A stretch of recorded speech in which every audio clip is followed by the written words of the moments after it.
God chose Saul to be the first king of Israel.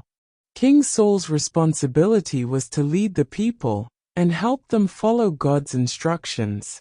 Samuel was a prophet and a priest for God. Samuel was responsible for telling the people messages from God and offering sacrifices as a way of worship. The Amalekites had been very mean to God's people, so God told Samuel to send King Saul a message. Samuel told Saul that God's message was to fight a battle with the Amalekites and destroy them. God had some very clear instructions for King Saul to obey. God instructed, "After you win the battle, do not take anything home from the Amalekites." King Saul and his soldiers began to do what God had told them to do. They won the battle over the Amalekites. But then, King Saul stopped obeying God. He only obeyed part of God's instructions. King Saul took some of the best animals from the Amalekites home with him. Maybe King Saul thought no one would notice. But God knows everything that people do. God sent Samuel to talk to King Saul. When Samuel arrived, Saul said, "I obeyed God and did what he asked." But Samuel said to Saul, "You are telling a lie, Saul.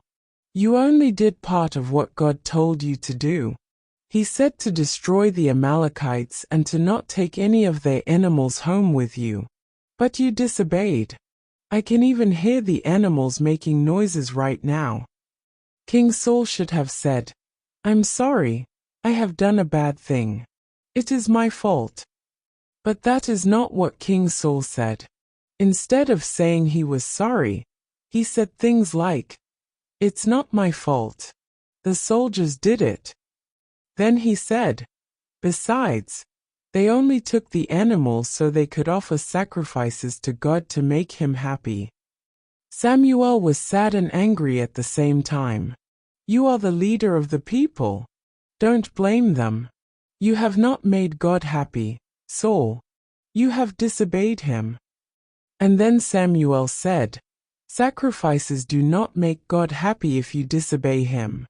Obeying God is the most important thing.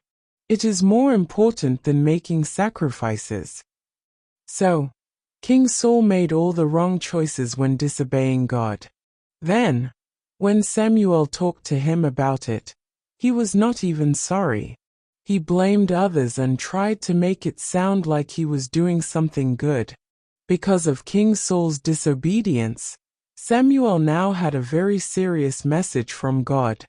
He said, "Saul, God chose you to be the king so you would obey him and help the people. God will choose another king because your heart and actions are not good." For a long time after this, Saul was still king. He made mistake after mistake. Soon, there would be another king over Israel.